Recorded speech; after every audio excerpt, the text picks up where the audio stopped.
Hello dear students, welcome back. This class is the continuation part of last class. In last class I was discussing about rights, its meaning, definition, nature, and I also discussed about the importance of rights. So in this class let's focus on kinds of rights. Okay, so here we have to keep it in mind main three things. They are what are the rights we have in the society, how they are important for us, and what we can do with the rights that are available in the society. For these questions we will get the answer by knowing the kinds of rights. Okay, so first we have moral rights. Now let us know the meaning of moral rights. Moral rights are those rights which are based on the morality of the people. So moral rights are based on the morality of the people. It rests upon the support or approval of public opinion. Moral rights cannot be enforced as they have backing of the state and law. These rights are only the claims on the conscience of the community. Okay, for instance, here see we have the right of old parents to be looked after by their children. Right of wife to be kindly looked after by her husband. A teacher having the right to be respected by the students. Okay, these are the moral rights which are there in the society. Okay, so see these are the rights, they are necessary for a civilized way of life. However, these rights do not have a coercive power to enforce them. Some of the moral rights tend to be accepted as legal rights. Okay, so ಈಗ ನೈತಿಕ ಹಕ್ಕುಗಳು ಎನ್ನುವಂಥದ್ದು ಜನರ ನೀತಿ ಅಥವಾ ನೈತಿಕ ಧೋರಣೆಯನ್ನು ಆಧರಿಸಿರುವಂತಹ ಹಕ್ಕುಗಳಾಗಿವೆ. ಈಗ ಈ ಹಕ್ಕುಗಳು ಸಾರ್ವಜನಿಕ ಅಭಿಪ್ರಾಯದ ಬೆಂಬಲದ ಮೇಲೆ ಆಧಾರಿತವಾಗಿರುವಂಥದ್ದು. ಯಾಕಂದರೆ ಇದು ಜನರ ನೀತಿ ಮತ್ತು ನೈತಿಕ ಧೋರಣೆಯನ್ನು ಆಧರಿಸಿರುವ ಹಕ್ಕುಗಳು. ಈ ಹಕ್ಕುಗಳಿಗೆ ರಾಜ್ಯದ ಶಾಸನಗಳ ಬೆಂಬಲವಿರದ ಕಾರಣ ಅವುಗಳನ್ನು ಕಡ್ಡಾಯವಾಗಿ ಜಾರಿಗೆ ತರಲು ಸಾಧ್ಯವಿಲ್ಲ. ಇನ್ನು ಈ ಹಕ್ಕುಗಳನ್ನು ಉಲ್ಲಂಘಿಸಿದವರನ್ನು ಶಿಕ್ಷಿಸಲು ಸಹ ಸಾಧ್ಯವಿಲ್ಲ. ಯಾಕೆಂದರೆ ರಾಜ್ಯ ಅದನ್ನು ಕಡ್ಡಾಯವಾಗಿ ಜಾರಿಗೆ ತಂದಿರುವುದಿಲ್ಲ. ಅದಕ್ಕಾಗಿ ಈ ಹಕ್ಕುಗಳನ್ನು ಉಲ್ಲಂಘಿಸಿದವರಿಗೆ ಶಿಕ್ಷಿಸಲು ಸಾಧ್ಯವಿಲ್ಲ. ಇನ್ನು ಹಕ್ಕುಗಳು ಸಮಾಜದ ಜನರ ಪ್ರಜ್ಞೆಯಿಂದ ಬೆಳೆದ ಒಂದು ಬೇಡಿಕೆಗಳಾಗಿವೆ. ಉದಾಹರಣೆಗೆ ಈಗ ವೃದ್ಧಾಪ್ಯದಲ್ಲಿ ತಮ್ಮ ಮಕ್ಕಳಿಂದ ಆಸರೆ ಬಯಸುವುದು ಹೆತ್ತವರ ನೈತಿಕ ಹಕ್ಕು. ಇನ್ನು ವಿದ್ಯಾರ್ಥಿಗಳಿಂದ ಗೌರವ ಪಡೆಯುವುದು ಯಾರ ಹಕ್ಕು? ಶಿಕ್ಷಕರ ಒಂದು ಹಕ್ಕು. ಗಂಡ ಚೆನ್ನಾಗಿ ನೋಡಿಕೊಳ್ಳಬೇಕೆಂದು ಬಯಸುವುದು ಅದು ಹೆಂಡತಿಯ ಹಕ್ಕು. ಇವುಗಳೆಲ್ಲವೂ ನೈತಿಕ ಹಕ್ಕುಗಳ ಅಂಡರಲ್ಲಿ ಬರುವಂಥ ಹಕ್ಕುಗಳಾಗಿದ್ದು ಈ ಹಕ್ಕುಗಳು ನಾಗರಿಕ ಜೀವನಕ್ಕೆ ಅತಿ ಅಗತ್ಯವಾಗಿರುವಂಥವುಗಳು. ಇನ್ನು ಈ ಹಕ್ಕುಗಳಿಗೆ ನೀತಿ, ನ್ಯಾಯ, ಆತ್ಮಸಾಕ್ಷಿ ಆಧಾರ ಹೊರತು ರಾಜ್ಯದ ಶಾಸನಗಳಿಲ್ಲ. ಯಾಕೆಂದರೆ ಅವುಗಳು ರಾಜ್ಯದಿಂದ ಜಾರಿ ಬಂದವುಗಳು ಅಲ್ಲ. Okay, these are the moral rights which have support or approval of the public opinion. Okay, so they are not established by the state. They are actually established by the people. So we don't have even to state don't have the right to punish for these rights if they are violated. Okay, so ಇನ್ನು ಈ ಹಕ್ಕುಗಳಿಗೆ ನೀತಿ, ನ್ಯಾಯ, ಆತ್ಮಸಾಕ್ಷಿ ಆಧಾರ ಹೊರತು ರಾಜ್ಯದ ಶಾಸನಗಳಲ್ಲ. Because state is not enforced by those rights. Okay, so ಹಾಗಾಗಿ ಇವುಗಳನ್ನು ಬಲವಂತವಾಗಿ ಹೇರಲು ಸಾಧ್ಯವಿಲ್ಲ. ಕೆಲವು ಸಂದರ್ಭಗಳಲ್ಲಿ ಕೆಲವು ನೈತಿಕ ಹಕ್ಕುಗಳನ್ನು ಶಾಸನಬದ್ಧ ಹಕ್ಕುಗಳಾಗಿ ಸ್ವೀಕರಿಸುವುದು ಸಹ ಉಂಟು. ಉದಾಹರಣೆಗೆ ಇನ್ನು ಗಂಡನಾದವನು ತನ್ನ ವ್ಯಕ್ತಿಗತ ಕಾರಣಕ್ಕಾಗಿ ಹೆಂಡತಿಗೆ ವಿಚ್ಛೇದನ ನೀಡ ಬಯಸಿದರೆ ಆಕೆಯ ಶೇಷ ಜೀವನಕ್ಕಾಗಿ ಸೂಕ್ತ ಏರ್ಪಾಡುಗಳನ್ನು ಮಾಡುವ ನೈತಿಕ ಹೊಣೆಯನ್ನು ನಿಭಾಯಿಸಬೇಕು. ಅದು ಆತನ ಕಾನೂನಾತ್ಮಕ ಬದ್ಧತೆ ಕೂಡ ಹೌದು.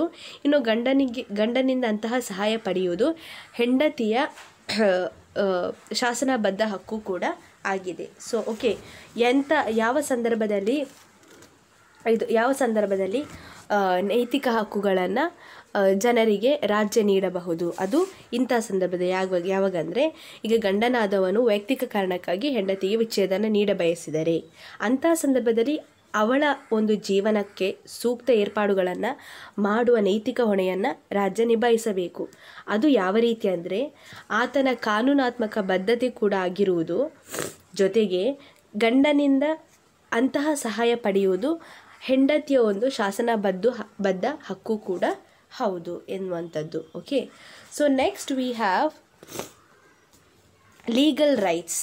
Okay, next we have legal rights. So legal rights are those rights which are recognized by law and protected by the state through its police and courts. Okay, legal rights are those rights, they are recognized by the law and protected by the state through whom? Through its police and courts. These rights may be enforced through the law against the government and against other citizens. Okay, so ಈ ಶಾಸನಬದ್ಧ ಹಕ್ಕುಗಳು ಎನ್ನುವಂಥದ್ದು ರಾಜ್ಯದ ಶಾಸನದಿಂದ ಮಾನ್ಯತೆ ಪಡೆದು ರಾಜ್ಯದಿಂದ ರಕ್ಷಣೆ ಪಡೆಯುವ ಹಕ್ಕುಗಳನ್ನು ಶಾಸನಬದ್ಧ ಹಕ್ಕುಗಳು ಎನ್ನುತ್ತೇವೆ. ಇನ್ನು ಈ ಹಕ್ಕುಗಳನ್ನು ಉಲ್ಲಂಘನೆಯಾದಾಗ ಆರಕ್ಷಕ ಠಾಣೆ, ಪೊಲೀಸ್ ಮತ್ತು ನ್ಯಾಯಾಂಗಗಳ ಮೂಲಕ ಕಾನೂನು ಕ್ರಮ ಕೈಗೊಂಡು ಪರಿಹಾರವನ್ನು ಪಡೆಯುವಂಥದ್ದು. ಇನ್ನು ಈ ಎಲ್ಲ ಹಕ್ಕುಗಳು ಎಲ್ಲ ಪೌರರಿಗೆ ಸಮಾನವಾಗಿ ನೀಡಲ್ಪಟ್ಟಿರುತ್ತವೆ. ಇನ್ನು ಈ ಹಕ್ಕುಗಳನ್ನು ನಾವು 3 ವಿಧಗಳಾಗಿ, so these are the rights which comes under legal rights. We can so we have 3 types of legal rights under this. They are civil rights, political rights and economic. They are civil rights, political rights and economic rights. These are the rights which comes under legal rights. So first let's focus on civil rights. Yeah, civil rights. So the civil rights are those rights which relate to social rights, which are essential conditions of our civilized collective life. Okay, these are essential conditions for our civilized collective life. These are related to social rights of the individual or human being. Okay, so these rights enable the individual to lead a normal life in society, and they also achieve the growth of his personality. That means they will help you to develop your personality. Civil rights differ from state to state, but within the state there is uniformity of civil rights. That means, see, sometimes it will differ from state to state, but when it comes to within the society or within the state, they are uniformity. They maintain uniformity because every rights are available for every citizen. There is no discrimination while enjoying any type of right. So everybody has, for example, everybody has right to life, everybody has right to liberty, so everybody has a right to freedom of religion. So what are the rights given under this?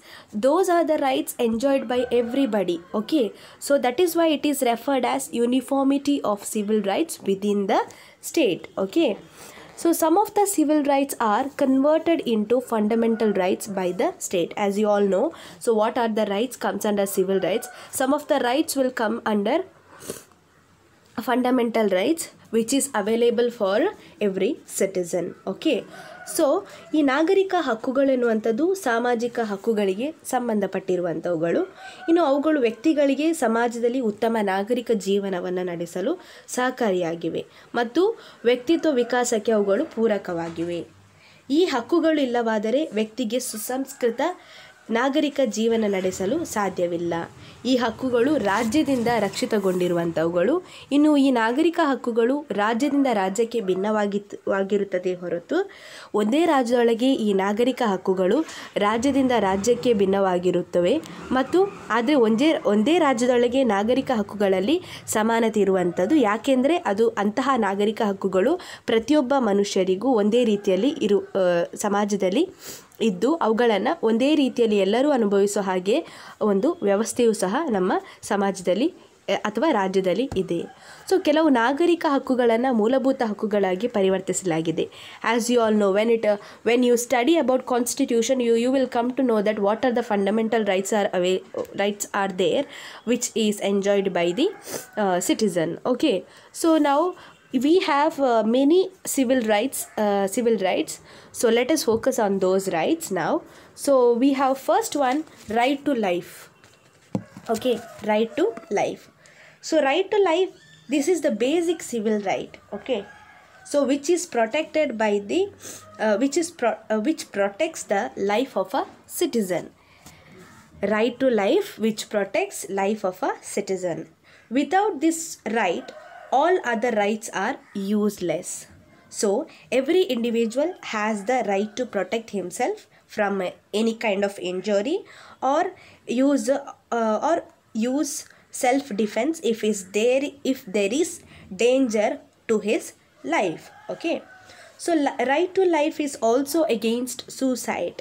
The state protects this right, and the life of a person cannot be taken away by the state except as per the provision of law, like the death sentence given through the judiciary. Okay, so ಈಗ right to life, ಜೀವಿಸುವ ಹಕ್ಕು ನಾವೇನು ಹೇಳ್ತೇವೋ, ಈ ಜೀವಿಸುವ ಹಕ್ಕು ಯಾಕಿದೆ ಅಂದರೆ ಇದು ಮೂಲ ನಾಗರಿಕ ಹಕ್ಕು.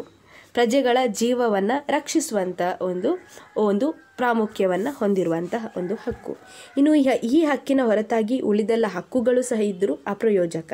ಯಾಕೆಂದರೆ ವ್ಯಕ್ತಿ ಜೀವಂತವಾಗಿದ್ದರೆ ಮಾತ್ರ ಉಳಿದ ಹಕ್ಕುಗಳ ಪ್ರಶ್ನೆ ಬರುತ್ತದೆ.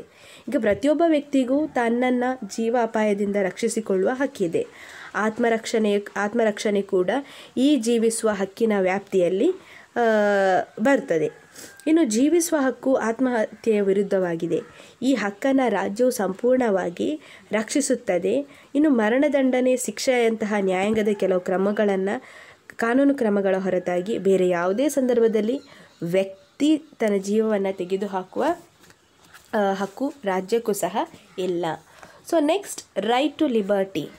ಸೊ ರೈಟ್ ಟು ಲಿಬರ್ಟಿ, ಸ್ವಾತಂತ್ರ್ಯದ ಹಕ್ಕು ಏನು ಹೇಳ್ತೇವೋ, according to this right an individual enjoys many kind of freedom of speech, expression, freedom of assembly, movement, to form associations, so on. This right also includes protection against unlawful arrest, punishment, etc.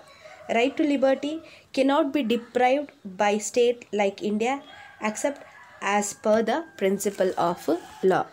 So now right to liberty. ಈ right to liberty, ಸ್ವಾತಂತ್ರ್ಯದ ಹಕ್ಕು ಏನಿದೆಯೋ ಅದು ವ್ಯಕ್ತಿಗೆ ಉತ್ತಮ ಜೀವನ ಸಾಗಿಸಲು ಮತ್ತು ವ್ಯಕ್ತಿತ್ವದ ಬೆಳವಣಿಗೆಗಾಗಿ ಸ್ವಾತಂತ್ರ್ಯ ಬಹಳ ಅಗತ್ಯವಾಗಿದೆ. ಇನ್ನು ಈ ಸ್ವಾತಂತ್ರ್ಯ ಹಕ್ಕಿನಲ್ಲಿ ಹಲವು ಹಕ್ಕುಗಳು ಸೇರಿದೆ. ಅವುಗಳೆಂದರೆ ವಾಕ್ ಮತ್ತು ಅಭಿವ್ಯಕ್ತಿ ಸ್ವಾತಂತ್ರ್ಯ, ಸಭೆ ಸೇರುವ ಸ್ವಾತಂತ್ರ್ಯ, ಸಂಘ ಸಂಸ್ಥೆ ಸ್ಥಾಪಿಸುವ ಸ್ವಾತಂತ್ರ್ಯ, ಮುಕ್ತವಾಗಿ ಚಲಿಸುವ ಸ್ವಾತಂತ್ರ್ಯ, ಅಕ್ರಮ ಬಂಧನದ ವಿರುದ್ಧ ರಕ್ಷಣೆ ಪಡೆಯುವ ಸ್ವಾತಂತ್ರ್ಯ ಇತ್ಯಾದಿಗಳು. ಇನ್ನು ಭಾರತದಂತಹ ರಾಷ್ಟ್ರದಲ್ಲಿ ಸರಕಾರಕ್ಕೆ ಈ ಹಕ್ಕುಗಳನ್ನು ಕಸಿದುಕೊಳ್ಳಲು ಸಾಧ್ಯವಿಲ್ಲ. ಆದರೆ ಯುದ್ಧ, ತುರ್ತು ಪರಿಸ್ಥಿತಿಯ ಸಂದರ್ಭದಲ್ಲಿ ಈ ಹಕ್ಕಿಗೆ ಚ್ಯುತಿ ಬರಬಹುದು. Okay, so next one, right to freedom of religion. Right to freedom of religion ಅಂದರೆ ಧಾರ್ಮಿಕ ಹಕ್ಕು. ಈಗ ಧಾರ್ಮಿಕ ಹಕ್ಕು, this right to freedom of religion right allows freedom to profess, practice, propagate any religion of his choice. Okay, her or her choice. Religion is considered as a private affair in which the state should not interfere. In the Indian Constitution, there are specific articles dealing with the freedom of religion, as you all know. Since India is a secular state, everybody has the freedom of religion. Okay, so ಈ ಧಾರ್ಮಿಕ ಹಕ್ಕು ಎನ್ನುವಂಥದ್ದು, ಈ ಹಕ್ಕು ವ್ಯಕ್ತಿಗೆ ತನಗೆ ಮನ ಬಂದಂತೆ ಅಥವಾ ಇಷ್ಟ ಬಂದ ಧರ್ಮವನ್ನು ಆಚರಿಸುವ, ಪ್ರಚಾರ ಮಾಡುವ, ತಾನು ನಂಬುವ ದೇವರನ್ನು ಆರಾಧಿಸುವ ಸ್ವಾತಂತ್ರ್ಯವನ್ನು ನೀಡುತ್ತದೆ. ಇನ್ನು ಧರ್ಮವು ವ್ಯಕ್ತಿಯ ಖಾಸಗಿ ವಿಷಯವಾಗಿದ್ದು ಸಾಮಾನ್ಯವಾಗಿ ಸರ್ಕಾರದ ಇದರಲ್ಲಿ ಹಸ್ತಕ್ಷೇಪವನ್ನು ಮಾಡುವಂತಿಲ್ಲ. ಭಾರತದ ಸಂವಿಧಾನದಲ್ಲಿ ಕೆಲವು ನಿರ್ದಿಷ್ಟ ವಿಧಿಗಳು ಧಾರ್ಮಿಕ ಹಕ್ಕುಗಳ ಬಗ್ಗೆ ವಿವರಿಸುತ್ತದೆ. ಇನ್ನು ಭಾರತ ಒಂದು ಧರ್ಮನಿರಪೇಕ್ಷ ರಾಷ್ಟ್ರವಾಗಿರುವುದರಿಂದ ಏನಾಗ್ತದೆ ಅಂದರೆ ಪ್ರತಿಯೊಬ್ಬರೂ ಸಹ ಧಾರ್ಮಿಕ ಸ್ವಾತಂತ್ರ್ಯವನ್ನು ಇಲ್ಲಿ ಅನುಭವಿಸುತ್ತಾರೆ. Okay, so next we have right to education. So right to education makes a person equal to other people. Right to education, this right will provide free and compulsory education to all children below the age of 14 years so that the children of today become the leaders of tomorrow to lead the nation. So every parent, it is the duty of every parent to educate their children. Okay, so ಈ ಶೈಕ್ಷಣಿಕ ಹಕ್ಕು ಎನ್ನುವಂಥದ್ದು ವ್ಯಕ್ತಿಗೆ ವಿದ್ಯಾವಂತನಾಗುವ ಸಂಪೂರ್ಣ ಸ್ವಾತಂತ್ರ್ಯವನ್ನು ನೀಡುತ್ತದೆ. ಇನ್ನು ಭಾರತದಲ್ಲಿ 14 ವರ್ಷ ಪ್ರಾಯದವರೆಗಿನ ಮಕ್ಕಳಿಗೆ ಉಚಿತ ಮತ್ತು ಕಡ್ಡಾಯ ಶಿಕ್ಷಣವನ್ನು ಜಾರಿಗೊಳಿಸಲಾಗಿದೆ. ಇಂದಿನ ಮಕ್ಕಳೇ ಭಾವಿ ಪ್ರಜೆಗಳಾಗಿರುವುದರಿಂದ ಅವರು ಉತ್ತಮ ರಾಷ್ಟ್ರದ ನಿರ್ಮಾಪಕರು ಆಗಿದ್ದಾರೆ. ಹಾಗಾಗಿ ಇದು ಹೆತ್ತವರ ಕರ್ತವ್ಯ ಏನೆಂದರೆ ಮಕ್ಕಳಿಗೆ ಶಿಕ್ಷಣವನ್ನು ಕೊಡಿಸುವಂಥದ್ದು. ಇದು ಇಂದು ಸಾಕ್ಷರತೆಗೆ ಇದು ಬಹಳ ಮಹತ್ವ ನೀಡಲಾಗುತ್ತಿದೆ. Okay, the next one, right to property. So right to property is the civil right that provides for a secure life of one's family. So this right is subject to many interpretations.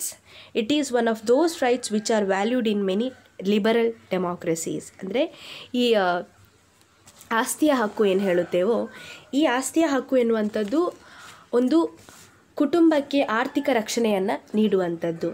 ಇನ್ನು ಈ ಹಕ್ಕು ವ್ಯಕ್ತಿಗೆ ಚರ ಸ್ಥಿರ ಆಸ್ತಿಯನ್ನು ಹೊಂದಲು, ವಿಕ್ರಯಿಸಲು, ದಾನ ಮಾಡಲು ಅವಕಾಶವನ್ನು ನೀಡುತ್ತದೆ. ಈ ಹಕ್ಕಿನ ಬಗ್ಗೆ ಅನೇಕ ಅರ್ಥ ವಿವರಣೆಗಳಿವೆ. ಇನ್ನು ಈ ಹಕ್ಕಿನ ವ್ಯಾಪ್ತಿ ಏನಿದೆಯೋ ಅದು ಆಯಾ ದೇಶದ ನೀತಿಗೆ ಅನುಸಾರವಾಗಿರುತ್ತದೆ. ಉದಾರ ಪ್ರಜಾಪ್ರಭುತ್ವ ರಾಷ್ಟ್ರಗಳಲ್ಲಿ ಇಂದು ಇದು ಬಹಳ ಒಂದು ಮೌಲ್ಯಯುತವಾದ ಹಕ್ಕಾಗಿದ್ದು ಇದಕ್ಕೆ ಅಷ್ಟೇ ಪ್ರಾಮುಖ್ಯತೆಯನ್ನು ನೀಡಲಾಗ್ತದೆ. Next one, right to life. So right to life is also very important right, as you all know. So right to life says that family is the basic unit of a society. Right to family ensures a better society. This right allows the individual to choose his or her partner in life and have the number of children they decide upon. However, in the interest of the society and the state, there may be restrictions on the number of children to reduce the population, or the age of marriage may be fixed by the state. Okay, so right to life ಎನ್ನುವಂಥದ್ದು ಕೌಟುಂಬಿಕ ಹಕ್ಕು ಏನು ಹೇಳುತ್ತೆ ಅಂದರೆ ಕುಟುಂಬವು ಸಮಾಜದ ಮೂಲ ಘಟಕ, as you all know that. So ಈ ಹಕ್ಕಿನ ಪ್ರಕಾರ ವ್ಯಕ್ತಿಗೆ ತನ್ನ ಸಂಗಾತಿಯನ್ನು ಆಯ್ಕೆ ಮಾಡುವಂಥ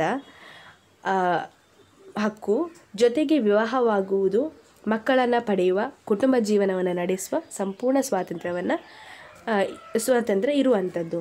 ಆದರೆ ಸರ್ಕಾರ ಸಮಾಜದಲ್ಲಿ ಮತ್ತು ರಾಜ್ಯದ ಹಿತದೃಷ್ಟಿಯಿಂದ ಕಾನೂನುಗಳನ್ನು ಮಾಡಿ ವಿವಾಹದ ಪ್ರಾಯ ಮತ್ತು ಮಕ್ಕಳ ಸಂಖ್ಯೆ ಮಿತಿ ಒಂದು ಏನಿದೆಯೋ ಮಕ್ಕಳ ಸಂಖ್ಯೆಯ ಮೇಲೆ ಮಿತಿಯನ್ನು ಹೇರಲಾಗಿದೆ. ಯಾಕೆಂದರೆ ಜನಸಂಖ್ಯೆಯನ್ನು ನಿಯಂತ್ರಿಸುವ ಒಂದು ಕಾರಣಕ್ಕಾಗಿ. Okay, next one, right to equality. Right to equality. Right to equality makes a person equal to other people without any kind of discrimination on the basis of caste, religion, race, sex, ethnicity, so on. So most of the democratic constitutions of the world contain this right. Right to equality ensures legal equality, social equality, and also economic equality. Rule of law is the part of the right to equality. ಅಂದರೆ ಸಮಾನತೆಯ ಹಕ್ಕು ಏನು ಹೇಳುತ್ತೇವೋ ಈ ಸಮಾನತೆಯ ಹಕ್ಕು ಕಾನೂನಿನ ಮುಂದೆ ಎಲ್ಲರೂ ಸಮಾನರು. ಈ ಹಕ್ಕು ವ್ಯಕ್ತಿಗೆ ಜಾತಿಯಾಗಲಿ, ಆತನ ಕುಲ, ಧರ್ಮ, ವರ್ಣ, ವರ್ಗ, ಲಿಂಗ ಮುಂತಾದ ಆಧಾರದ ಮೇಲೆ ಯಾವುದೇ ರೀತಿಯ ತಾರತಮ್ಯವನ್ನು ಮಾಡದೆ ರಕ್ಷಣೆಯನ್ನು ನೀಡುವಂಥದ್ದು. ಹೆಚ್ಚಿನ ಪ್ರಜಾಪ್ರಭುತ್ವ ರಾಷ್ಟ್ರಗಳಲ್ಲಿ ಸಂವಿಧಾನಗಳಲ್ಲಿ ಈ ಹಕ್ಕು ಇನ್ನೂ ಅಡಕವಾಗಿದೆ. ಸಮಾನತೆಯ ಹಕ್ಕು ಶಾಸನೀಯ ಸಮಾನತೆ, ಸಾಮಾಜಿಕ ಸಮಾನತೆ ಮತ್ತು ಆರ್ಥಿಕ ಸಮಾನತೆಯನ್ನು ಪ್ರತಿಪಾದಿಸುತ್ತದೆ. ಇನ್ನು ಕಾನೂನಿನ ಪಾರಮ್ಯ ಈ ಹಕ್ಕಿನ ಒಂದು ಭಾಗವಾಗಿದೆ. Next one, right to freedom of speech and expression. Okay, so in a democratic state the citizens enjoy this right which enables them to express their views freely. See, by this right we can also, or we have the right to criticize our government. As you all know, you are free to question your government, as well as you are free to criticize your government if you don't like any kind of policy or any kind of law that is passed by the government. In this case, what happens is every individual, or in the society every individual has the right to criticize or has the right to question them. Okay, so this right may be limited to a certain extent, but it allows the individual to develop his personality. ಅಂದರೆ ಈ ಒಂದು ಅಭಿವ್ಯಕ್ತಿ, walk ಮತ್ತು ಅಭಿವ್ಯಕ್ತಿ ಸ್ವಾತಂತ್ರ್ಯದ ಹಕ್ಕು ಏನಿದೆಯೋ ಅದು ಪ್ರಜಾಪ್ರಭುತ್ವದಲ್ಲಿ ಪೌರರು ಈ ಹಕ್ಕನ್ನು ಅನುಭವಿಸುತ್ತಾರೆ. ಈ ಹಕ್ಕು ಪ್ರಜೆಗಳಿಗೆ ಸ್ವತಂತ್ರವಾಗಿ ಯೋಚಿಸುವ, ಮುಕ್ತವಾಗಿ ಮತ್ತು ನಿರ್ಭೀಗತವಾಗಿ ಅಭಿಪ್ರಾಯ ವ್ಯಕ್ತಪಡಿಸುವ ಸ್ವಾತಂತ್ರ್ಯವನ್ನು ಕಲ್ಪಿಸುತ್ತದೆ. ಈ ಹಕ್ಕು ವ್ಯಕ್ತಿಯ ವ್ಯಕ್ತಿತ್ವದ ಬೆಳವಣಿಗೆ ಪೂರಕವಾಗಿದೆ. ಸರ್ಕಾರ ಕೆಲವು ವೇಳೆ ಸಮಾಜದ ಹಿತದೃಷ್ಟಿಯಿಂದ ಈ ಹಕ್ಕುಗಳ ಮೇಲೆ ಕೆಲವೊಂದು ನಿರ್ಬಂಧಗಳನ್ನು ವಿಧಿಸಬಹುದು. Next, right to freedom of press. Right to freedom of press. Okay, so this right is known as the watch dog of democracy. The freedom of press implies the right to express one's viewpoint in a book, journal or newspaper. This right allows individual to criticize the government, hence it is available only in a democracy. Okay, so you are free to do with the in both the rights, as well in right to freedom of speech and expression, also right to freedom of press. You are free to give your viewpoints in a book or a journal or a newspaper. Okay, so here you also have the right to criticize your government, hence it is available only in a democratic society or in a democracy, a democratic form of government. Okay, so ಈ ಪತ್ರಿಕಾ ಸ್ವಾತಂತ್ರ್ಯದ ಹಕ್ಕು ಏನಿದೆಯೋ ಇದು watch dog, ಪ್ರಜಾಪ್ರಭುತ್ವ ಒಂದು watch dog of this right, freedom of press ಏನಿದೆಯೋ ಇದನ್ನು ನಾವು ವಾಚ್ ಡಾಗ್ ಆಫ್ ಡೆಮೋಕ್ರಸಿ, ಅಂದರೆ ಪ್ರಜಾಪ್ರಭುತ್ವದ ಕಾವಲು ನಾಯಿ ಎಂದು ಕರೆಯುತ್ತೇವೆ. ಇನ್ನು ಈ ಪತ್ರಿಕಾ ಸ್ವಾತಂತ್ರ್ಯವೆನ್ನುವಂಥದ್ದು ವ್ಯಕ್ತಿಯೊಬ್ಬ ತನ್ನ ದೃಷ್ಟಿಕೋನವನ್ನು ಪತ್ರಿಕೆಯಲ್ಲಾಗಿರಬಹುದು, ಪುಸ್ತಕದಲ್ಲಿ ಅಥವಾ ನಿಯತಕಾಲಿಕೆಗಳ ಮೂಲಕ ಅಭಿವ್ಯಕ್ತಗೊಳಿಸುವ ಹಕ್ಕನ್ನು ಹೊಂದಿದ್ದಾನೆ. ಇನ್ನು ಈ ಹಕ್ಕು ವ್ಯಕ್ತಿಗೆ ಸರಕಾರವನ್ನು ಟೀಕಿಸಲು ಅವಕಾಶವನ್ನು ಮಾಡಿಕೊಡುತ್ತದೆ. ಪ್ರಜಾಪ್ರಭುತ್ವ ವ್ಯವಸ್ಥೆಯಲ್ಲಿ ಮಾತ್ರ ಇಂಥ ಹಕ್ಕುಗಳು ಒಬ್ಬ ವ್ಯಕ್ತಿಗೆ ಲಭ್ಯವಾಗಿರುವಂಥದ್ದು. Okay, so next one, right to form association. Right to form association. So right to form association, as per this right every citizen is free to form associations for any purpose. It may be social, economic, political, cultural, religious and so on, in order to meet his diverse needs. ಅಂದರೆ ಈ ಒಂದು ಸಂಘ ಸಂಸ್ಥೆಗಳನ್ನು ಸ್ಥಾಪಿಸುವ ಹಕ್ಕು.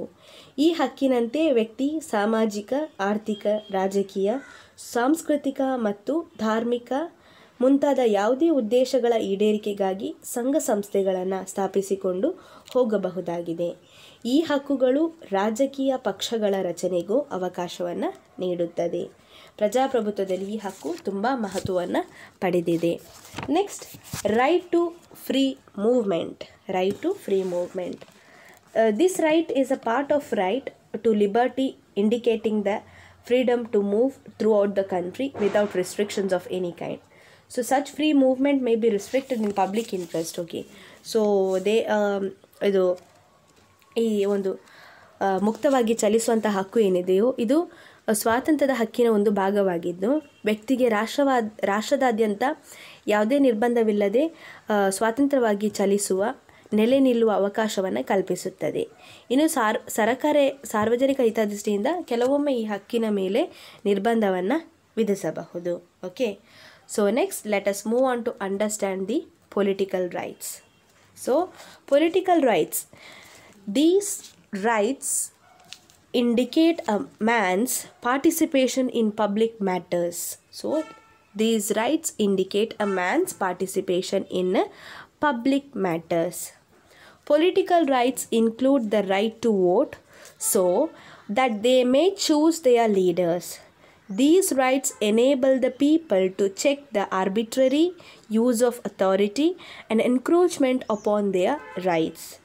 These rights form the foundation of democracy. Means political rights are very important in a democratic state. Okay, in a democratic form of government, because they indicate on a man's participation in public matters. They even allows people to choose their leaders. So they even enable the people to check the arbitrary use of authority and encroachment upon their rights. ಈಗ ರಾಜಕೀಯ ಹಕ್ಕುಗಳು ಎನ್ನುವಂಥದ್ದು, ಈ ಹಕ್ಕು ಸಾರ್ವಜನಿಕ ವ್ಯವಹಾರದಲ್ಲಿ ವ್ಯಕ್ತಿ ಭಾಗಿಯಾಗಿರುವುದನ್ನು ಸೂಚಿಸುತ್ತದೆ. ಈ ಹಕ್ಕನ್ನು ರಾಜ್ಯದ ಪೌರರಿಗೆ ಮಾತ್ರ ನೀಡಲಾಗುತ್ತದೆ, ಆದರೆ ವಿದೇಶಿಯರಿಗೆ ಈ ಹಕ್ಕನ್ನು ಕೊಡಲಾಗುವುದಿಲ್ಲ. ರಾಜಕೀಯ ಹಕ್ಕುಗಳು ಪ್ರಜಾಪ್ರಭುತ್ವದ ಬುನಾದಿಯಾಗಿವೆ. ಭಾರತದ ಪೌರರು ಕೆಲವು ಪ್ರಮುಖ ರಾಜಕೀಯ ಹಕ್ಕುಗಳನ್ನು ಹೊಂದಿರುತ್ತಾರೆ. ಅವುಗಳೆಂದರೆ first one, right to vote. So right to vote enables the citizens to elect their own government. In most of the states today, universal adult franchise has been introduced.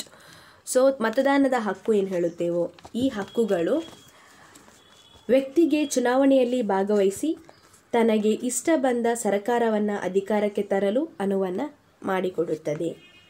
ಇಂದು ವಿಶ್ವದ ಅನೇಕ ರಾಷ್ಟ್ರಗಳಲ್ಲಿ ವಯಸ್ಕ ಮತದಾನ ಪದ್ಧತಿ ಜಾರಿಯಲ್ಲಿದೆ.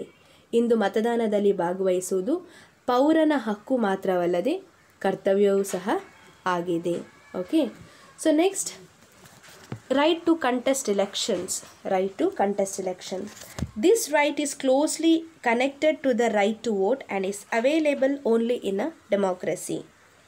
Every voter gets an equal opportunity to seek election from any constituency of his choice in India. ಚುನಾವಣೆಯಲ್ಲಿ ಸ್ಪರ್ಧಿಸುವಂತಹ ಹಕ್ಕು, ಈ ಹಕ್ಕು ಪ್ರಜಾಪ್ರಭುತ್ವದಲ್ಲಿ ಮಾತ್ರ ದೊರೆಯುವಂಥದ್ದು. ಇದು ಮತದಾನದ ಹಕ್ಕಿಗೆ ಪೂರಕವಾಗಿದೆ. ಸರ್ಕಾರದ ಚುನಾವಣೆಯಲ್ಲಿ ಸ್ಪರ್ಧಿಸುವ ಕೆಲವು ಅರ್ಹತೆಗಳನ್ನು ವಿಧಿಸಬಹುದು. ಈ ಅರ್ಹತೆಗಳನ್ನು ನೀವು ಪಾಲಿಸಿಕೊಂಡು ಅದರ ಆಧಾರದ ಮೇಲೆ ಈ ಅರ್ಹತೆಗಳನ್ನು ಪಡೆದ ವ್ಯಕ್ತಿ ಚುನಾವಣೆಯಲ್ಲಿ ಸ್ಪರ್ಧಿಸಿ ಶಾಸನ ಸಭೆಗೆ ಆರಿಸಿ ಬಂದು ಸರ್ಕಾರವನ್ನು ರಚಿಸಬಹುದಾಗಿದೆ. Next, right to hold public offices.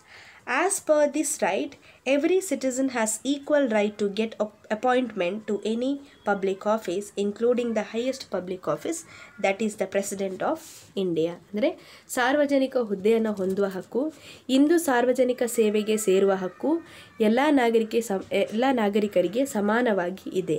ಇದರಂತೆ ಯಾವುದೇ ವ್ಯಕ್ತಿ ಜಾತಿ, ಮತ, ಧರ್ಮ, ಲಿಂಗ, ವರ್ಗ ಭೇದವಿಲ್ಲದೆ ದೇಶದ ಅತ್ಯುನ್ನತ ಹುದ್ದೆಯಾದ ರಾಷ್ಟ್ರಪತಿ ಹುದ್ದೆಯನ್ನು ಕೂಡ ಅಲಂಕರಿಸಬಹುದು. if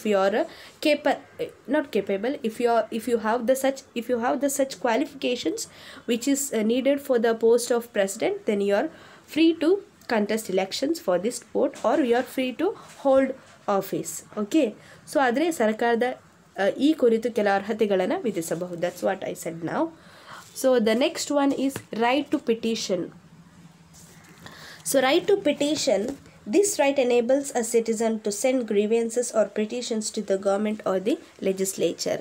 ದೂರು ಕೊಡುವ ಹಕ್ಕು ಏನು ಹೇಳುತ್ತೇವೋ, ಈ ಹಕ್ಕಿನಂತೆ ನಾಗರಿಕ ತನ್ನ ಸಮಸ್ಯೆಗಳ ಪರಿಹಾರಕ್ಕಾಗಿ ಸರ್ಕಾರಕ್ಕೆ ಅಥವಾ ಶಾಸಕಾಂಗಕ್ಕೆ ದೂರು ಅಥವಾ ಅಹವಾಲು ಸಲ್ಲಿಸಬಹುದು. ಪ್ರಜೆಗಳ ಕುಂದುಕೊರತೆಗಳಿಗಾಗಿರುವ ಈ ಹಕ್ಕು ಪ್ರಜಾಪ್ರಭುತ್ವದಲ್ಲಿ ಬಹಳ ಮಹತ್ವವನ್ನು ಪಡೆದಿದೆ. Next, we have right to criticize. This is the very important right. So right to criticize says that in a democracy, to keep the government responsible and responsive, right to criticize is very important. So as it allows people to criticize their government when it is necessary. So democracy is often called as democratic government is often called as government by criticism. So ಈ ಟೀಕಿಸುವ ಹಕ್ಕು ಏನಿದೆಯೋ ಇದು ಪ್ರಜಾಪ್ರಭುತ್ವದ ಇನ್ನೊಂದು ಮೂಲಭೂತ ಹಕ್ಕಾಗಿದ್ದು, ಸರ್ಕಾರದ ಕೆಲಸಗಳನ್ನು ವಿಮರ್ಶಿಸಿ ಅದನ್ನು ಸರಿದಾರಿಗೆ ತರುವ ಒಂದು ಹಕ್ಕಾಗಿದೆ. ಸರ್ಕಾರದ ಆಡಳಿತದಲ್ಲಿ ದೋಷಗಳು ಕಂಡುಬಂದಲ್ಲಿ ಅದನ್ನು ಟೀಕಿಸಿ ಜವಾಬ್ದಾರಿಯುತವನ್ನಾಗಿಸುವುದು ಈ ಹಕ್ಕಿನ ಉದ್ದೇಶ. ಆದರೆ ಅಂತಹ ಟೀಕೆಯು ರಚನಾತ್ಮಕವಾಗಿರಬೇಕು. ಆದ್ದರಿಂದಲೇ ಇದು ಒಂದು ನಾವು ಪ್ರಜಾಪ್ರಭುತ್ವವನ್ನು ಟೀಕೆಗಳ ಸರಕಾರ ಎಂಬುದಾಗಿ ಕರೆಯುತ್ತೇವೆ. Okay, so next we have economic rights. So economic rights, let's move on to understand economic rights. Economic rights are those rights which relate to the employment, food, clothing and shelter, basic necessities. Economic rights have assumed a great importance in modern times as they enable citizens to earn their living and reduce the inequalities in the distribution of income and wealth in a country. Okay, so ಈ ಆರ್ಥಿಕ ಹಕ್ಕುಗಳು ಜೀವನಕ್ಕೆ ಬೇಕಾದ ಆರ್ಥಿಕ ಬದ್ಧತೆಯನ್ನು ನೀಡುತ್ತವೆ. ಈ ಹಕ್ಕುಗಳು ಮಾನವನ ಉದ್ಯೋಗ, ಆಹಾರ, ವಸತಿ, ವಸನ ಮುಂತಾದವುಗಳಿಗೆ ಸಂಬಂಧಿಸಿರುವಂಥದ್ದು. ಆಧುನಿಕ ಕಾಲದಲ್ಲಿ ಈ ಹಕ್ಕುಗಳು ವ್ಯಕ್ತಿಯ ಜೀವನದಲ್ಲಿ ಮಹತ್ವವನ್ನು ಪಡೆದಿವೆ. ಈ ಹಕ್ಕುಗಳು ವ್ಯಕ್ತಿಯ ಜೀವನಾಂಶ ಸಂಪಾದನೆ, ಆರ್ಥಿಕ ಅಸಮಾನತೆ ನಿವಾರಣೆ ಮತ್ತು ಸಂಪತ್ತಿನ ವಿತರಣೆಗೆ ಸಹಕಾರಿಯಾಗಿವೆ. So under this we can see many rights. So let's focus one by one. So right to work. So what does right to work say? Right to work says that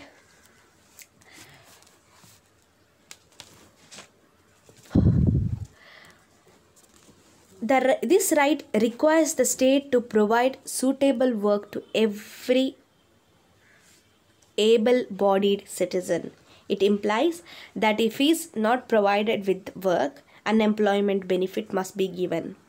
Along with this right are included the right to strike, the right to adequate wages, reasonable hours of work, unemployment, insurance and so on. ಅಂದರೆ ಈ ದುಡಿಮೆಯ ಹಕ್ಕು ಏನಿದೆಯೋ ಈ ಹಕ್ಕಿನ ಪ್ರಕಾರ ರಾಜ್ಯವು ಪ್ರತಿಯೊಬ್ಬ ಶಾರೀರಿಕ ಸಾಮರ್ಥ್ಯ ಹೊಂದಿದ ನಾಗರಿಕರಿಗೆ ಉದ್ಯೋಗವನ್ನು ನೀಡಬೇಕಾಗುತ್ತದೆ, ಇಲ್ಲವಾದರೆ ನಿರುದ್ಯೋಗ ಭತ್ಯೆಯನ್ನು ನೀಡಬೇಕು. ಈ ಹಕ್ಕಿನ ಜೊತೆಗೆ ಮುಷ್ಕರದ ಹಕ್ಕು, ಸ್ಟ್ರೈಕ್, ಸಮಾನ ಕೆಲಸಕ್ಕೆ ಸಮಾನ ವೇತನ ಪಡೆಯುವ ಹಕ್ಕು, ಯೋಗ್ಯ ವೇತನ ಪಡೆಯುವ ಹಕ್ಕು, ಯುಕ್ತ ಗಂಟೆಗಳ ಕೆಲಸ ಹಕ್ಕು, ಜೀವ ವಿಮಾ ಹಕ್ಕುಗಳನ್ನು ಸಹ ನೀಡಬೇಕು ಎಂಬುದನ್ನು ತಿಳಿಸುತ್ತದೆ. Next, right to rest and leisure. Right to rest and leisure says that just as work is important, as also rest and leisure is important to maintain health and efficiency. At the same time, the workers must be provided with security during old age, sickness and disability due to accident. ಅಂದರೆ ವಿಶ್ರಾಂತಿ ಮತ್ತು ವಿರಾಮದ ಹಕ್ಕು. ಶ್ರಮವು ಮನುಷ್ಯನಿಗೆ ಅನಿವಾರ್ಯವಾದರೂ ಅದರೊಟ್ಟಿಗೆ ಆರೋಗ್ಯ ಮತ್ತು ದಕ್ಷತೆಯನ್ನು ಕಾಪಾಡಲು ಸಾಕಷ್ಟು ವಿಶ್ರಾಂತಿಯೂ ಸಹ ಅಗತ್ಯವಾಗಿವೆ. ಹಾಗಾಗಿ ಉದ್ಯೋಗಿಗಳನ್ನು ನಿರ್ದಿಷ್ಟ ಅವಧಿಗೆ ಮಾತ್ರ ದುಡಿಸಬೇಕಾಗುತ್ತದೆ. ಹಾಗೆಯೇ ಉದ್ಯೋಗಗಳಿಗೆ ವೃದ್ಧಾಪ್ಯದಲ್ಲಿ ಮಾತ್ರವಲ್ಲದೆ ಅನಾರೋಗ್ಯ, ಅಪಘಾತಗಳಿಂದ ಅಂಗವೈಕಲ್ಯ ಉಂಟಾದಾಗ ರಕ್ಷಣೆಯೂ ಸಹ ಬೇಕಾಗುತ್ತದೆ. Next, right to property. This I have already explained in your right to civil rights. I have explained about right to property. So same, it is the same only. Okay, so it says that right to property is a civil as well as it is also known as economic right. So it means the freedom to own, use, acquire or dispose of one's property as per the law. So private property is an incentives to work hard. ಅಂದರೆ ಈ ಆಸ್ತಿಗೆ ಹಕ್ಕು, ನಾಗರಿಕ ಹಕ್ಕು, ಇದನ್ನು ನಾವು ಆರ್ಥಿಕ ಹಕ್ಕು ಅಂತಲೂ ಕನ್ಸಿಡರ್ ಮಾಡ್ತೇವೆ. ಇದು ಮನುಷ್ಯನಿಗೆ ಕಾನೂನು ಪ್ರಕಾರ ಆಸ್ತಿಯನ್ನು ಹೊಂದುವ, ಉಪಯೋಗಿಸುವ, ಬೇಡವೆಂದಾಗಿ ಅವುಗಳನ್ನು ಮಾರುವ ಅವಕಾಶವನ್ನು ಕಲ್ಪಿಸುತ್ತದೆ. ಇನ್ನು ಖಾಸಗಿ ಆಸ್ತಿಯು ಮಾನವನಿಗೆ ದುಡಿಯಲು ಉತ್ತೇಜನವನ್ನು ನೀಡುತ್ತದೆ. ನೆಕ್ಸ್ಟ್ ವಿ ಹ್ಯಾವ್ ಕಾಂಟ್ರಾಕ್ಟ್, ಒಪ್ಪಂದದ ಹಕ್ಕು ಏನು ಹೇಳುತ್ತೇವೋ. So this contract right gives the freedom to citizens to enter into legal agreements and contracts for any economic purpose. However, the contract should not harm the state. So ಈ ಒಪ್ಪಂದದ ಹಕ್ಕು ಎನ್ನುವಂಥದ್ದು ಪೌರನಿಗೆ ಹಲವಾರು ಆರ್ಥಿಕ ಉದ್ದೇಶಗಳಿಗಾಗಿ ಇತರರೊಡನೆ ಕಾನೂನು ಸಮ್ಮತವಾದ ಒಡಂಬಡಿಕೆಗಳಿಗೆ ಅವಕಾಶ ಕಲ್ಪಿಸುತ್ತದೆ. ಆದರೆ ಈ ಹಕ್ಕು ರಾಜ್ಯದ ಹಿತಕ್ಕೆ ಹಾನಿಯನ್ನು ತರಬಾರದು ಎಂಬುದಾಗಿ ಸ್ಪಷ್ಟಪಡಿಸುತ್ತದೆ. Okay, and next, these are the rights which comes under legal rights. Okay, so civil rights, political rights and economic rights comes under civil rights. Now let us move on to main right, that is human rights. First we have moral rights, legal rights. Now we have human rights. So human rights focus on what? So let's understand human rights. Human rights are the modified version of what were once called natural rights. These rights have been formulated by the Universal Declaration of Human Rights, by the Human Rights Commission, and their adoption by the General Assembly of United Nations in 1948. Very important points, please note this. And the preamble of this declaration regards it as a common standard of achievement for all peoples and all nations. Human rights include rights which are included in all the previous categories of rights. They are civil and economic, so on. Okay, so this, for example, civil and economic, as you all know, if you look at the examples, in examples we have right to live with dignity, right to security against irritational discrimination, right to security in the event of physical or mental disablement or accident of any kind, right to fair trial during detention, right to family, so on. Okay, so ಈ ಮಾನವ ಹಕ್ಕುಗಳು ಎನ್ನುವಂಥದ್ದು ನೈಸರ್ಗಿಕ ಹಕ್ಕುಗಳ ಸಂಕ್ಷಿಪ್ತ ರೂಪವಾಗಿದೆ, natural rights. ಇವುಗಳು ಮಾನವನ ಜೀವನಕ್ಕೆ ಬೇಕಾದ ಉತ್ತಮ ಸ್ಥಿತಿಗತಿಗಳಾಗಿವೆ. ಹಾಗಾಗಿ ಯಾವುದೇ ತಾರತಮ್ಯವಿಲ್ಲದೆ ಎಲ್ಲ ಮಾನವರು ಸ್ವಾಭಾವಿಕವಾಗಿ ಕನಿಷ್ಠ ಹಕ್ಕುಗಳನ್ನು ಅನುಭವಿಸಲೇಬೇಕಾಗುತ್ತದೆ. ಇನ್ನು ಈ ಹಕ್ಕುಗಳನ್ನು ಮಾನವನ ಹಕ್ಕುಗಳ ಆಯೋಗ, ಮಾನವ ಹಕ್ಕುಗಳ ವಿಶ್ವಘೋಷಣೆ ಎನ್ನುವ ತತ್ವದ ಅಡಿಯಲ್ಲಿ ಹೊರಡಿಸಲಾಗಿವೆ. ಆನಂತರ ಈ ಹಕ್ಕುಗಳ ಪಟ್ಟಿಯನ್ನು ವಿಶ್ವಸಂಸ್ಥೆಯ ಸಾಮಾನ್ಯ ಸಭೆಯಲ್ಲಿ 1948 ಡಿಸೆಂಬರ್ 16ರಂದು ಘೋಷಿಸಲಾಯಿತು. ಇನ್ನು ಈ ಘೋಷಣೆಯ ಮುನ್ನುಡಿಯಲ್ಲಿ ಈ ಹಕ್ಕುಗಳನ್ನು ಪ್ರಪಂಚದ ಎಲ್ಲ ರಾಷ್ಟ್ರಗಳ ಜನರು ಸಾಧಿಸಬೇಕಾದ ಸಮಾನ ಮಾನದಂಡವೆಂದು ಪರಿಗಣಿಸಲಾಗಿದೆ. ಇನ್ನು ಮಾನವ ಹಕ್ಕುಗಳಲ್ಲಿ ಈವರೆಗೆ ವಿಧಿಸಲಾದ ಎಲ್ಲ ರೀತಿಯ ಹಕ್ಕುಗಳು ಅಂದರೆ ಅದು ನಾಗರಿಕ ಆಗಿರಬಹುದು, ರಾಜಕೀಯ, ಆರ್ಥಿಕ, ಸಾಮಾಜಿಕ, ಸಾಂಸ್ಕೃತಿಕ ಹಕ್ಕುಗಳನ್ನು ಸಹ ಒಳಗೊಂಡಿವೆ. ಇದು ಪ್ರತಿಯೊಬ್ಬರಿಗೂ ಗೌರವದಿಂದ ಜೀವಿಸುವ ಹಕ್ಕು, ಸ್ವಾತಂತ್ರ್ಯ, ಸಮಾನತೆ, ಸಾಮಾಜಿಕ ಭದ್ರತೆ ಪಡೆಯುವ ಹಕ್ಕು, ಕೌಟುಂಬಿಕ ಹಕ್ಕು, ಉದ್ಯೋಗದ ಹಕ್ಕು, ಬಂಧನದ ವ್ಯಕ್ತಿಗಳ ನ್ಯಾಯಬದ್ಧ ವಿಚಾರಣೆ, ಸಾಂಸ್ಕೃತಿಕ ಜೀವನ ಮತ್ತು ಸಮುದಾಯದಲ್ಲಿ ಭಾಗವಹಿಸುವ ಹಕ್ಕು, ಶಿಕ್ಷಣದ ಹಕ್ಕು, ಇಂತಹ ಅನೇಕ ಮಾನವ ಜೀವನಕ್ಕೆ ಸಂಬಂಧಪಟ್ಟ ಹಕ್ಕುಗಳ ಒಂದು ಪ್ರಾಮುಖ್ಯತೆಯನ್ನು ಎತ್ತಿ ಹಿಡಿಯುತ್ತವೆ. Okay, so in order to implement human rights, many countries have set up their national human rights commissions. Many private organizations are also fighting for this noble cause as Amnesty International and Asia Watch. ಅಂದರೆ ಈ ಮಾನವ ಹಕ್ಕುಗಳ ಜಾರಿಗಾಗಿ ಇಂದು ಅಂತಾರಾಷ್ಟ್ರೀಯ ಮಟ್ಟದಲ್ಲಿ ಪ್ರಯತ್ನಗಳು ಆಗುತ್ತಿವೆ. ಅನೇಕ ರಾಷ್ಟ್ರಗಳು ಅದಕ್ಕಾಗಿಯೇ ರಾಷ್ಟ್ರೀಯ ಮಾನವ ಆಯೋಗವನ್ನು ರಚಿಸಲು ಕಾರ್ಯಪ್ರವೃತ್ತವಾಗಿವೆ. ಅದರಲ್ಲಿ ಆಮ್ನೆಸ್ಟಿ ಇಂಟರ್ನ್ಯಾಷನಲ್ ಮತ್ತು ಏಷ್ಯಾ ವಾಚ್ ಒಂದಾಗಿವೆ. Okay, so next let us move on to understand fundamental rights. This is the last kind of rights. Okay, so fundamental rights, as you all know, this is available in the constitution, which is given to every individual or every citizens. So fundamental rights are those which are enumerated in the constitution and protected by the judiciary. Okay, these rights are enumerated by the constitution and protected by the judiciary. They are guaranteed to the citizens for the development of their personality. In the Indian Constitution, there are 6 fundamental rights granted to citizens. They are justiciable rights and superior to ordinary rights. One may approach Supreme Court or High Court for the protection of their rights. Okay, so ಈ ಸಂವಿಧಾನದಲ್ಲಿ ಅಳವಡಿಸಲ್ಪಟ್ಟು ನ್ಯಾಯಾಂಗದಿಂದ ವಿಶೇಷ ರಕ್ಷಣೆ ದೊರಕುವ ಹಕ್ಕುಗಳನ್ನು ನಾವು ಮೂಲಭೂತ ಹಕ್ಕುಗಳು ಎನ್ನುತ್ತೇವೆ. ಇವುಗಳು ಮಾನವನ ವ್ಯಕ್ತಿತ್ವದ ಬೆಳವಣಿಗೆಗೆ, ಉತ್ತಮ ಜೀವನ ಮತ್ತು ಅಭಿವೃದ್ಧಿಗೆ ಅತ್ಯವಶ್ಯವಾಗಿವೆ. ಇಂದು ಪ್ರಪಂಚದ ಅನೇಕ ರಾಷ್ಟ್ರಗಳು ವ್ಯಕ್ತಿಗೆ ಈ ಹಕ್ಕುಗಳನ್ನು ನೀಡಿವೆ. ಭಾರತದ ಸಂವಿಧಾನ ಕೂಡ ನಾಗರಿಕರಿಗೆ 6 ರೀತಿಯ 6 ಫಂಡಮೆಂಟಲ್ ರೈಟ್ಸನ್ನು ಗ್ರ್ಯಾಂಟ್ ಮಾಡಿದೆ. ಅವುಗಳೆಂದರೆ ಸಮಾನತೆಯ ಹಕ್ಕು, ಸ್ವಾತಂತ್ರ್ಯದ ಹಕ್ಕು, ಶೋಷಣೆಯ ವಿರುದ್ಧದ ಹಕ್ಕು, ಧಾರ್ಮಿಕ ಹಕ್ಕು, ಸಾಂಸ್ಕೃತಿಕ ಮತ್ತು ಶೈಕ್ಷಣಿಕ ಹಕ್ಕು, ಸಂವಿಧಾನಾತ್ಮಕ ಪರಿಹಾರ ಹಕ್ಕು ಪಡೆಯುವ ಮೂಲಭೂತ 6 ಹಕ್ಕುಗಳನ್ನು ನೀಡಿವೆ. ಈ ಹಕ್ಕುಗಳು ನ್ಯಾಯಬದ್ಧವಾಗಿ ಇದ್ದು ಸಾಮಾನ್ಯ ಹಕ್ಕುಗಳಿಗಿಂತ ಶ್ರೇಷ್ಠವಾದ ಹಕ್ಕುಗಳು which is given to every citizens